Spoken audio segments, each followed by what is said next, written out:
دي آخر مهمة ولازم تتنفذ. انت اللي بتحدد القواعد. موت نفسك عشان تتولد أقوى من جديد.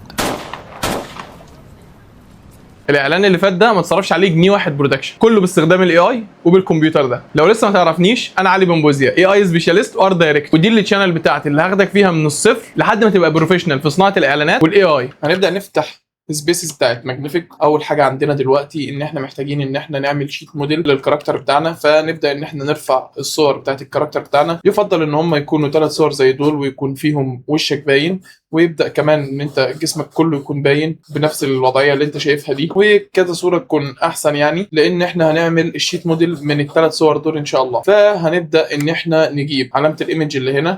طبعا انت لو مش فاهم موضوع سبيسز، هسيب لك علامه في الاي اللي فوق دي هيكون فيها شرح السبيسز، لازم تخش تتفرج عليه قبل ما تشتغل معانا. هتبدا ان انت تجيب ايمج جنريتور عادي خالص، تبدا ان انت تختاره GPT-2، وهنختارها هاي ريزولوشن ونختارها 2K. نخلي المساحه بتاعت العمل بتاعتنا 16:9 لان هي دي اللي احنا نعمل بيها الشيت موديل. فهنبدا نوصف هنا اهو، نبدا ان احنا نقول له اعمل لنا كاركتر شيت يكون فيه الوش ويكون فيه الفول بادي من الفرونت وفول بادي من الباك. فطبعا انت لازم تكون عندك صوره ليك من الباك فيو بحيث ان انت تقدر تطلع تفاصيل مهمه ليها علاقه بالشيت موديل بتاعك. فهبدا اقول له دلوقتي، طبعا البرومتس هسيبها لكم تحت في التعليقات، فابدا شوف احنا بنكتبها ازاي. فاقول له ان احنا هنعمل 3 بيك، هنقول 3 ايمج in the sheet، وهنقول له اول حاجه احنا عايزينها 1. هنا هنقول head of model، نقول له from. هنبدا نقول له اللي احنا عايزين الوش بتاع الصوره رقم 2، الصوره اللي هي رقم ايمج دي، و2 هنا هنكتب only head and face، ورقم 2 هنقول له اللي احنا عايزين full body from front، احنا عايزين الفول بادي الجسم كامل من فرونت، ونختار الصورة الثانية ونفس الشيء برضو هنبدأ نقول له فول بادي فروم باك، ونبدأ نديله شوية تعليمات كده معانا ان احنا دلوقتي عندنا الفول بادي ده عايزين نبدأ نوضح له الطول بتاعنا كام بحيث ان هو ما يألفش او يطلعنا قصيرين او طوال جدا. ونبدأ نوضح له برضو من ضمن الحاجات دي احنا محتاجينه يكون لابس وايت شيرت اند لايتنج سوفت. بتاعت الوش نفسه او الصوره نفسها احنا محتاجين ان هي تكون ناعمه خالص، ما تكونش شارب وما تكونش فيها ظل كمان في الصوره، لان الاي اي مش هيقدر يطلع الملامح اللي موجوده فيها الظل. فبنبدا ندوس رن، فبيبدا يطلع معانا اهو الشيت موديل بتاعنا. فبنبدا نسميه هنا مثلا شيت موديل عشان نبقى عارفينه، ونكتب بين قوسين عليه. فعايزين نطلع شيت موديل تاني بقى وهو لابس زي مثلا البدله السوداء، عايزين مثلا نتست بالبدله السوداء، فبنبدا ان احنا نعمل ايمج جنريتور تانيه. فهنبدا نوصل الشيت موديل بتاعنا هنا اهو، ونبدا نقول له make this sheet model wear black suit، ونخلي الموديل بتاعنا نانو بانانا برو بحيث ان هو ما يبوظش الصوره، ونخليها 4K ونبدا ندوس ران. فكده بقى عندنا الشيت موديل رقم 1 والشيت موديل رقم 2 بحيث ان احنا نبدا نشتغل بيهم، نخليهم جنب بعض هنا اهو، نخليهم بالشكل ده، ونبدا نعمل جروب جديد ونبدا ان احنا نسميه شيت موديل. دي اهم حاجه في الخطوات كلها، ان انت ترتب الملفات بتاعتك. فكده معانا اول حاجه احنا خلصناها وهي اول خطوه وهي الشيت موديل. فاحنا كده خلصنا الشيت موديل. نخش بقى على المرحله اللي بعد كده، نبدا ان احنا نعمل المشاهد اللي احنا هنطلع بيها الفيديو بتاعنا. فاحنا دلوقتي معانا 2 شيت موديل، هنا نقدر نعدي عليها نلبسه اي لبس، وهنا اللبس اللي احنا هنشتغل بيه اللبس الفعلي. فقبل اي حاجه خالص احنا لازم نكون عندنا تغذيه بصريه كويسه لموضوع الكالر باليت اللي احنا نمشي فيه في الاعلان بتاعنا او الفيلم بتاعنا. فانا عايز امشي بنقطه جون ويك، الالوان بتاعت جون ويك اللي هي مايله اكتر للنايت مود ومايله اكتر للالوان بتاعت النيون. ببدا اخش على بنترست وببدا ان انا اعمل تغذيه بصريه للكالر باليت، والاقي الصوره زي دي مثلا ببدا ان انا اخدها كوبي وبروح للسبيس بتاعتنا، ببدا ارميها هنا از ريفرنس، وببدا اخش على الموضوع اللي بعده، ببدا اخليها هنا اهو معانا لان هي دي اللي انا هنمشي بيها، وببدا اخليها هنا اهو معانا لان هي دي اللي احنا هنمشي بيها، وابتدي ان انا اطلع الصور بتاعتنا واطلع المشاهد بتاعتنا. فهنعمل كده ايمج جنريتور جديده ونخليها GPT-2 لان GPT هو اللي هيقدر يحافظ لك على الشكل بتاع الموديل بتاعك.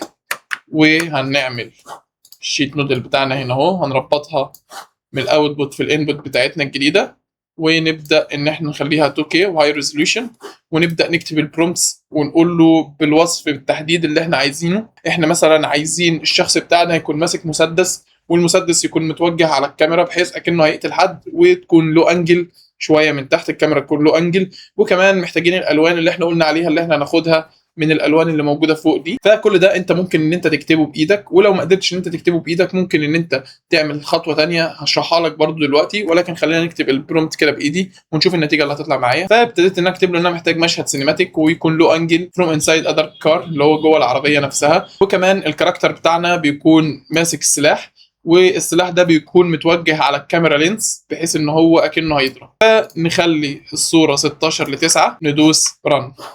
فدي بتكون الريفرنس ودي بتكون النتيجه اللي احنا طلعناها. طبعا هتقول لي دلوقتي يا علي انا ما بقدرش ان انا اطلع النتائج دي ومش هقدر ان انا اكتب برومت بايدي. اقول لك تمام، مفيش اي مشكله خالص.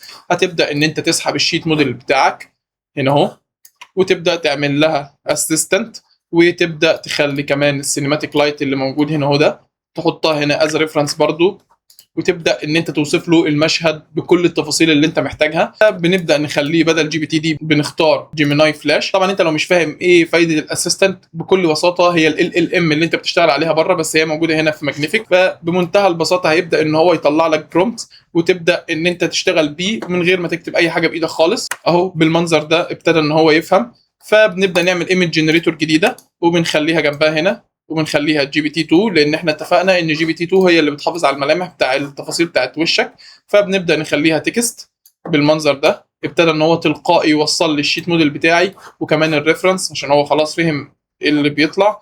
فبنحط التكست في التكست وبندوس رن وبنشوف ايه اللي هيطلع. طبعا انت محتاج تطبق على الموضوع ده، خليك مطبق معايا واحده لواحده، وكمان هسيب لك رابط الورك فلو ده بحيث ان انت تخش تاخد منها البرومتس اللي انت عايزها وتاخد منها كل حاجه. كل حاجه هتكون موجوده ان شاء الله تحت في الديسكربشن، تقدر انت تخش على السبيس دي تبدا تاخد منها اي حاجه انت عايزها لغايه ما يحمل الجنريت بتاعنا. خلينا نخش على الصوره اللي بعد كده اللي احنا هنطلعها. هي نفس الصوره دي. هنقول له ان احنا محتاجين مشهد كلوز اب على العيون، فنبدا نجيب نانو بانانا برو ونخليها 4K وندوس ران. هنا ده المشهد اللي طلع لي من الصوره اللي احنا عملناها، ولكن انا شايف ان انا طلعتها بايدي اللي انا كتبتها احسن، ولكن انت تقدر تطلع نتائج احسن من كده. فانا شايف الفرق بين الاثنين، انا شايف ان انا الصوره اللي انا طلعتها كانت احسن. فخلينا في الصوره بتاعتنا اللي احنا نستخدمها، نبدا نطلع جنريشن جديد للصوره بحيث ان هو ياخد كلوز اب على العيون دي. بص الشوت طلع معايا بشكل كويس جدا اهو. كل ما عملت ري ران اكتر كل ما طلعت حاجه احسن.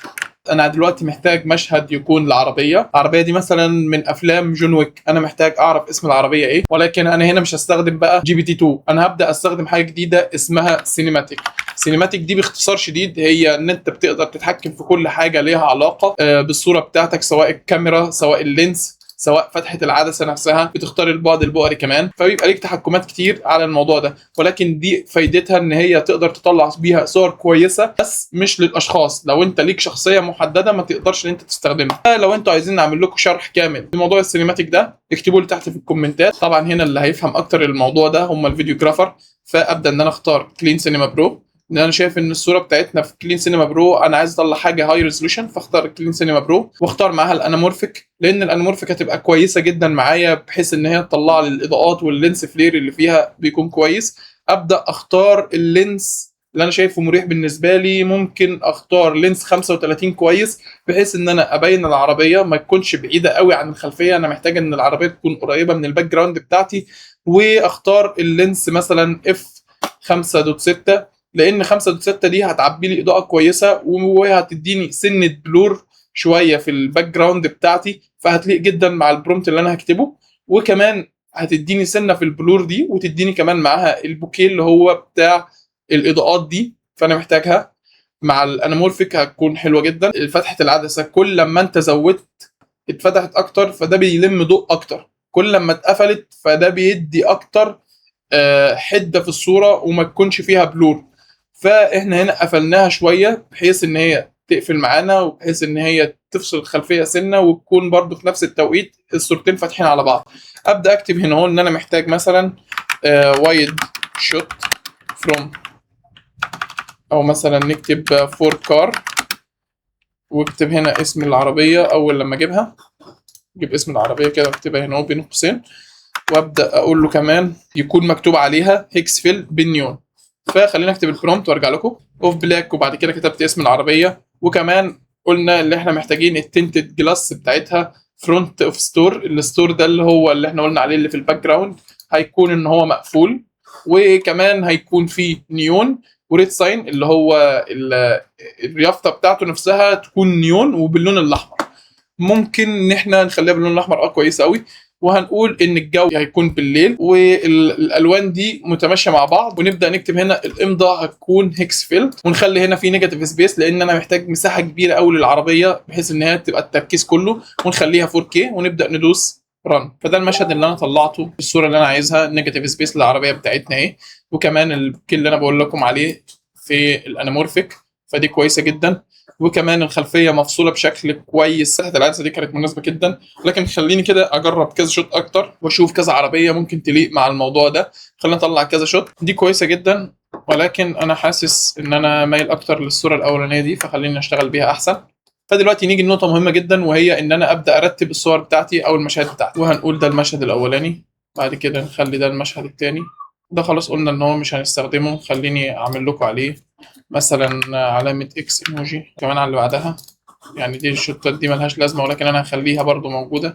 فكده بقى معانا المشاهد اللي احنا هناخدها، ودي المشاهد المتفلترة اللي احنا مش محتاجينها. طبعا لو عايزين تعرفوا شرح اكتر عن موضوع السينماتيك لان هي قوة جبارة جدا، لو عايزين تعرفوا شرح اكتر عن السينماتيك اكتب لي في الكومنتات ان احنا نبدا نعمل فيديو تاني ليه علاقة بالسينماتيك اكتر. فدلوقتي هنخش على مرحلة الفيديو جنريشن. عايزين نحرك بقى المشاهد دي بشكل احترافي سينمائي، وفي نفس التوقيت ما يتغيرش الملامح بتاعه شكل الوش. فنبدا ان احنا نوديها دي كده شويه عشان نخلي تحت هنا هو المكان اللي احنا نعمل فيه الجنريشن. احنا عندنا خيارين، عندنا سيدانس 4K وعندنا كلينج 4K. في شويه مراحل احنا هنستخدم فيها سيدانس، وفي شويه مراحل احنا هنستخدم فيها كلينج. انا بالنسبه لي هشتغل بكلينج لانه احسن في نقطه الكريدت، في اقل اكتر من سيدانس بكتير، الكواليتي بتاعته كويسه وبيفهم الكلام كويس جدا. انا دلوقتي هبدا ان انا احرك اول صوره دي هنبدا ان احنا نشتغل بيها سيدانس لان انا محتاج حاجات من بره المشهد ده تتضاف. فهبدا ان انا اعمل كده الاوتبوت بتاعتها، اجيبها في الفيديو جنريشن وابدا اعمل كده، وابدا اختار سيدانس واخلي الصوت يكون اوبن، وابدا اختار عدد الثواني بتاعت المشهد. انا محتاجها مثلا 12 ثانيه كويسه، فعملت كمان المساحه 16 ل 9. فابدا دلوقتي مرحله البرومبت اللي احنا هنكتب فيه التحريك نفسه هيبقى عامل ازاي. تقول لي يا علي طب انا ما بعرفش اكتب برضو تحريك وماليش في الاضاءات وماليش في الكلام ده كله، اعمل ايه؟ انا عملت لك هنا اهو سيدانس برومبت رايتر، جبته لك. سيدانس برومبت رايتر ده عباره عن ايه؟ ده بتبدا انستراكشنز. الانستراكشن دي بتقول لك ازاي تحرك الفيديو بتاعك. بمعنى صح ايه؟ احنا هناخد منها التكست دي، خلينا نشوف بشكل عملي. هناخد التكست دي ونروح لاسيستنت جديد، ومن الاسيستنت دي نقول له انستراكشن دي، استخدم الانستراكشن دي لتحريك الفيديو بتاعي، وعاوز منك تحرك لي الصورة دي. وتبدأ تقول له مثلا انت محتاج ايه في الصورة بتاعتك. يعني مش هتحتاج مثلا ان انت تبقى فاهم اخراج كاميرا او فاهم تحركات الكاميرا عامله ازاي والكلام ده، لا، هو سيدانس برومبت رايتر ده هو هيطلع لك انسب نتيجه للصوره بتاعتك. فانا هنا هقول له انا محتاج مثلا زوم ان، وكمان حركه الكاميرا. انا هنا اخترت حركه كاميرا معينه لان انا همشي باخراج معين او دايركشن معين في الفيديو بتاعي. حركه الكاميرا تكون هاند ليد اللي هي بتبقى ممسوكه بجيمبل كده وبتتحرك بحيث ان هي تبان الشيك بتاع الهاند نفسه. ونقول له كمان ان احنا محتاجين ومحتاج كلاب تخش في المكان وبتهوهو وبتجري. تمام. هنبدا نخلي جيميناي فلاش دي لازم تركز جدا في الحته دي، تخليه OBS 4:8 او فيبل 5. فانا هخليها OBS احسن وندوس ران. فهو هنا ابتدى ان هو يقول لي ايه اسم التاج بتاع الصوره اللي هتترفع والترتيب والمكان في الصوره والكلام ده. يعني ابتدى ان هو يسالني اسئله كتيره. انا غلطت في الحته دي ان انا ما رفعتلوش الصوره نفسها. فارجع هنا تاني، ابدا ان انا اخد الصوره دي الاوتبوت بتاعها احطها هنا اهو، وابدا الينك ما بين الاثنين، وابدا اهي الصوره دي ابدا اعمل لها منشن بس كده بالشكل ده وادوس ران. هو بمنتهى البساطه فهم دلوقتي خلاص، وهيبدا ان هو يحضر لي البرومتس اللي احنا هنبدا نشتغل بيها. فابتدى ان هو يطلع لي النتائج اللي احنا شايفينها قدامك دي. فبتبدا ان انت تاخدها كوبي، او بلاش تاخدها كوبي، انت ممكن تاخدها كوبي من هنا. ممكن ان انت تاخد التكست دي وتوصلها في الفيديو بتاعنا، تحطها تكست وتبدا تدوس رن. دي النتيجه اللي هو ابتدى ان هو يطلعها لي، ولكن انا عندي مشكله صغيره ان هي ما جاتش بالهاند ليد اللي هي اللي انا قلت لك عليها، ان هي ما فيش الهزه دي. ولكن مش مشكله يعني، انا شايف ان هي نتيجه مرضيه جدا. كلابه ايه كمان معديه، فنتيجه مرضيه جدا جدا يعني. فنخش على الصوره اللي بعدها. هو المشهد ده انا محتاج من المشهد ده ان هو يبدا يمسك المسدس، ومن تصويب المسدس يضرب الطلقه والطلقه تطلع، او على الاقل طلقتين، لان انا احط حاجه زي الجنريشن كده هيكون ليها علاقه بسيدانس وهيكون ليها علاقه باسمي، فانا محتاجه يضرب طلقتين. فابتدي ان انا اخد الصوره بتاعتي، اروح تاني للبرومبت انستراكشن بتاعنا، فابتدي ان انا اعمل كده، هخلي كلمه نستخدم الانستراكشن دي، وابدا اقول له كمان التحريكات اللي انا لسه قايل لكم عليها بالظبط، وابدا ادوس ران. بعد ما دوست ران ابدا ان انا اخد الحاجات دي كوبي، او اجيب التكست دي واوديها الفيديو جنريشن الجديد اللي انا لسه عامله زي كده اهو دلوقتي، وابدا ادوس فيديو جنريشن، وابدا اخد الصوره بتاعتي وابدا احطها هنا كستارت فريم، لان انا محتاجها ستارت فريم. انا محتاج دلوقتي ان انا اشتغل بكلينك 3 واخلي الصوره بتاعتنا 4K، وكمان احط ساوند. تمام. فبعد كده هو خلاص وخد التكست بتاعنا وخد البرومتس بتاعتنا، فادوس ران. بالمنظر ده كان الاوتبوت بتاعنا. انا شايف انها كويسه جدا يعني. فكده انا معايا كل حاجه انا محتاجها تقريبا ان انا ابدا ان انا اعمل مونتاج. فاضل بس حاجه صغيره ان انا اعمل الفويس اوفر اللي انا هعمله، وابتدي ان انا اعمل لها مونتاج ونشوف ايه اللي هيطلع معانا. وده كان الفاينل اوتبوت. دي آخر مهمة ولازم تتنفذ. انت اللي بتحدد القواعد. موت نفسك عشان تتولد أقوى من جديد. فاحنا خليني اعمل لكم ركاب سريع كده على الموضوع. احنا ابتدينا باول خطوه ان احنا عملنا الشيت موديل بتاعنا، ابتدينا ثاني خطوه عملنا السينس بتاعتنا، ابتدينا ثالث خطوه عملنا الجنريشن فيديو بتاعنا وطلعنا الفيديو ده. وبس كده. انا علي بنبوزيا اي اي سبيشاليست، وانت لازم تبقى عامل سبسكرايب.